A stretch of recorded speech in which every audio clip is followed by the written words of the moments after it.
সুন্দর একটি নাচের আসর পরিবেশন করার জন্য অশেষ ধন্যবাদ তাকে জানাই। এই পর্যায়ে এই সিরাত মাহফিলের আজকের অঘোষিত প্রধান আকর্ষণ আপনাদের সামনে সংক্ষিপ্ত আলোচনা করবেন শিশু বক্তা মোহাম্মদ খাদিমুল ইসলাম কাজিরহাট নুরানি ও হাফেজিয়া মাদ্রাসা। মোহাম্মদ খাদিমুল ইসলাম কাজিরহাট নুরানি ও হাফেজিয়া মাদ্রাসার হেফজ বিভাগের ছাত্র। ওনাকে ওনার মূল্যবান বক্তব্য পেশ আসসালামু আলাইকুম ওয়া রাহমাতুল্লাহি ওয়া বারাকাতুহু।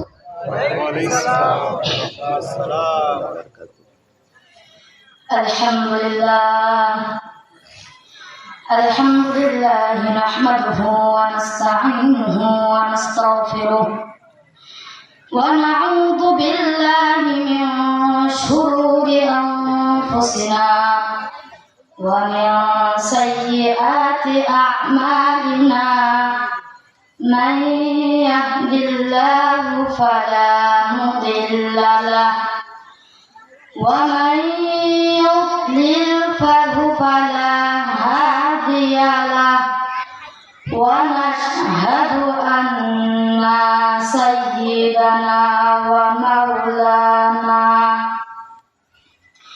فأما بعد فأعوذ بالله من الشيطان الرجيم بسم الله الرحمن الرحيم لئن شكرتم لأزيدنكم ولئن كفرتم إن عذابي لشديد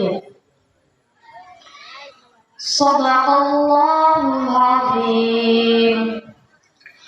قال عليه الصلاة والسلام مفتاح الجنة الصلاة أو كما قال عليه الصلاة والسلام. الحمد لله আল্লাহ তাআলার উপর লাখো কোটি শুকরিয়া, যেই মহান রব্বুল আলামিন দুনিয়ার বালা মুসিবত থেকে হেফাজত করে এই মাজলিসে আসার এবং বসার তৌফিক দান করেছেন। এর জন্য সকলেই বলি আলহামদুলিল্লাহ। সেই সাথে দুরূদে কালাম পাঠ করি সেই নবীর উপর, যেই নবীর সৃষ্টি না হলে কোন পৃথিবীর প্রান্তর সৃষ্টি হতো না, যেই নবীর সৃষ্টি না হলে আকাশ চন্দ্র গ্রহ কিছুই সৃষ্টি হতো না। ওই নবীর উপর একটু সংক্ষেপে দুরূদে কালাম পাঠ করি, সবাই বলি সাল্লাল্লাহু আলাইহি ওয়াসাল্লাম। আমি একটি কুরআনুল কারীম থেকে একটি আয়াত তেলাওয়াত করেছি। আয়াতটি হলো লাইন শাকারতুম লাযীদান্নাকুম ওয়া লাইন কাফারতুম ইন্না আযাবি লাশাদীদ। আমার আল্লাহ তাআলা বলেন, তোমরা যেই অবস্থায় থাকো না কেন, যেই রকমই থাকো না কেন, আমার উপর শুকরিয়া আদায় করো, আমি তাহলে ওই শুকরিয়া আদায়ের উপর আমি আরো বরকত দান করিয়া দেব। সুবহানাল্লাহ। আজকে আপনি আলুর ভর্তা ডাল খায়া খানা পিনা করলেন, তাও শুকরিয়া আদায় করেন, পরের দিন আমার আল্লাহ তাআলা সেই খানার উপর বরকত নাযিল করিয়া দেবেন। সুবহানাল্লাহ। আর আমার আল্লাহ তাআলা বলেন, শুকরিয়া যদি কেউ না করে, আমার নিয়ামত পাইল ঠিক আছে, আমার শুকরিয়া আদায় করলো না, তাহলে আমি তাকে কঠিন আযাবে গ্রেফতার করি। বলেন নাউযু বিল্লাহ। এর জন্য আল্লাহ তাআলা আমাদেরকে সবাইকে শুকরিয়া আদায় করার জন্য তৌফিক দান করুক। সবাই বলে আমিন। নবীজি সাল্লাল্লাহু আলাইহি ওয়াসাল্লাম যখন ঘোষণা করলো ওই উঁচু পাহাড়ে উঠে কে সূরা রহমান তেলাওয়াত করতে পারবে, কেউ দাঁড়াইল না। দাঁড়াইল একজনই, পিচ্চি ইবনে আব্দুল্লাহ মাসউদ। যখন নবীজি সাল্লাল্লাহু আলাইহি ওয়াসাল্লাম বলল, হে ইবনে আব্দুল্লাহ মাসউদ, তুমি তো পারবে না, তুমি বসো। যখন বসাইয়া দিল, দেওয়ার পর আবার দ্বিতীয় ঘোষণা করলো, কে সেই উঁচু পাহাড়ে উঠে সূরা রহমান তেলাওয়াত করতে পারবে। তখন কেউ দাঁড়াইল না, আবার দাঁড়াইল সেই পিচ্চি ইবনে আব্দুল্লাহ মাসউদ। তখন আবার বসাইয়া দিল।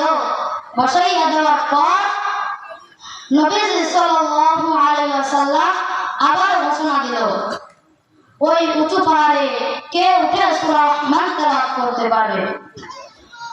তখন সেই ইবনে আব্দুল্লাহ মাসউদি দাঁড়াইল। দাঁড়ানোর পর তাকে যখন তেলাওয়াত করার জন্য পাঠাইল, সে তেলাওয়াত করা শুরু করে দিল।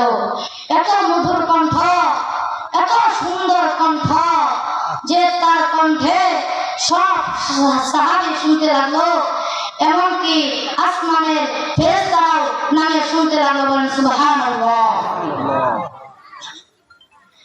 এরকম করে তেলাওয়াত করতে করতে সেই আবু জেহেলের কানে চলে গেল। আবু জেহেলের কানে যাওয়ার পর আবু জেহেল একদল কাফের পাঠাইয়া দিল। বলল, যাও সেই নবীজির এত প্রিয় তেলাওয়াত কে করতেছে তাকে তুমি শেষ করে দিয়ে আসো। বলে নাউযুবিল্লাহ। এই কথা যখন বলল, তখন প্রথম দল যায় পাগল মশারা মারতে, তারাও সেই তেলাওয়াতে শোনার জন্য লিপ্ত হয়ে গেল। সুবহানাল্লাহ। তখন আবার তৃতীয় দল পাঠাইল, তারাও মারতে পারল না, তারাও সেই তেলাওয়াতে লিপ্ত হয়ে গেল। এভাবে তিনটি দল পাঠাইল, একটি দল মারতে পারল না। তখন শেষমেশ আবু জেহেল গেল। যাওয়ার পর ইবনে আব্দুল্লাহ মাসউদের একটা চোখ দিয়া চোখের কানের পর্দা ফাটাইয়া ফেলল। তার ইবনে আব্দুল্লাহ মাসউদ এক কান টিপে ধরে সে তেলাওয়াত ছাড়ল না, তেলাওয়াত করতেই লাগলো।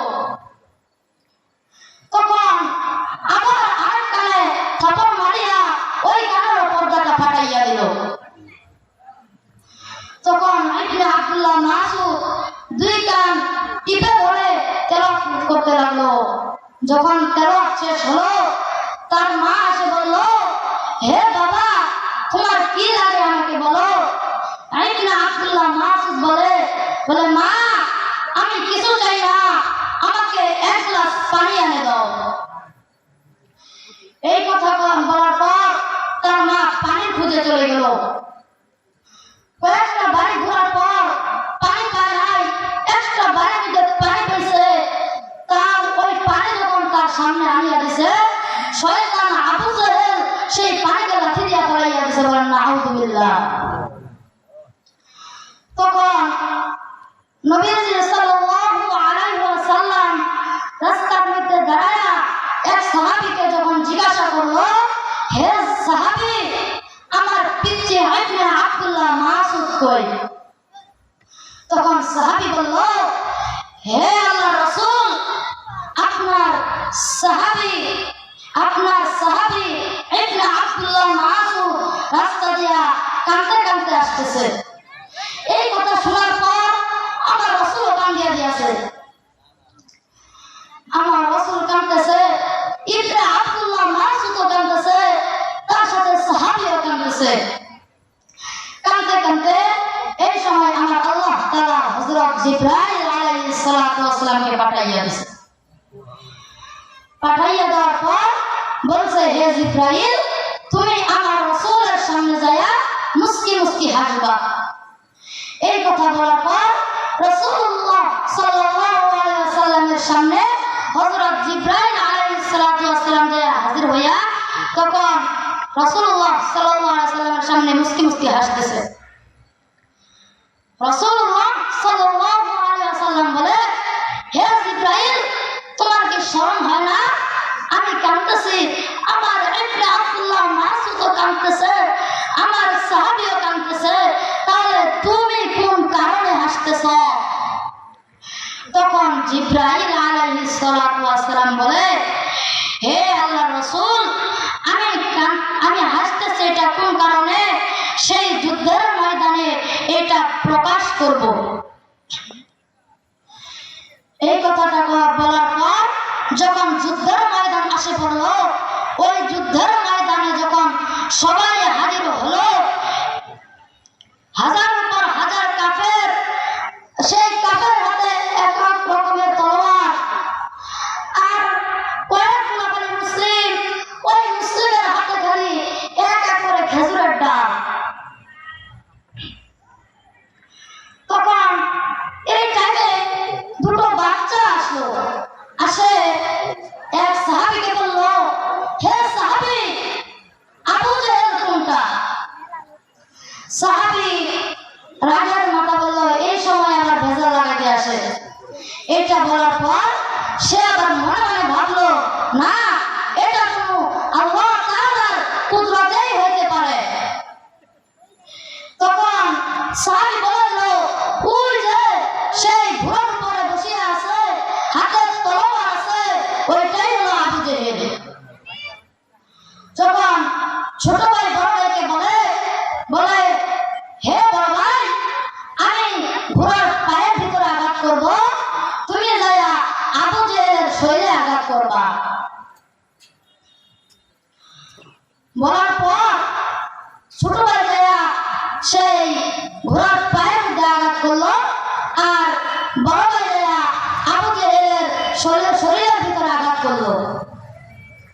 তখন আবু জেহেল রক্তাক্ত হয়ে গেল। হওয়ার পর দুই ভাই হাসি মুখে তারা দৌড়াতে শুরু করলো।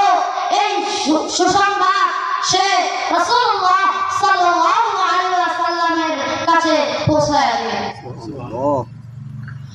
তখন আবু জেহেলের বাহিনী তাকে তালাশ করতে লাগলো। তালাশ করার পর তারা দুইজন ভাবলো, আমাদের পায়ের কদম তো ছোট, আমাদের তো ধরে ফেলবে, চলেন আমরা দুইজন দুই পাশ দিয়ে যাই।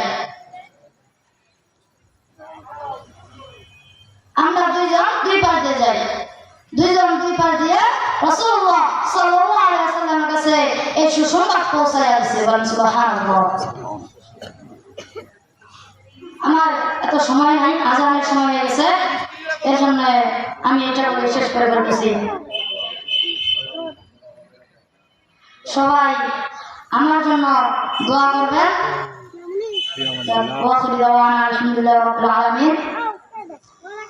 আসসালামু আলাইকুম ওয়া রাহমাতুল্লাহি ওয়া বারাকাতুহু।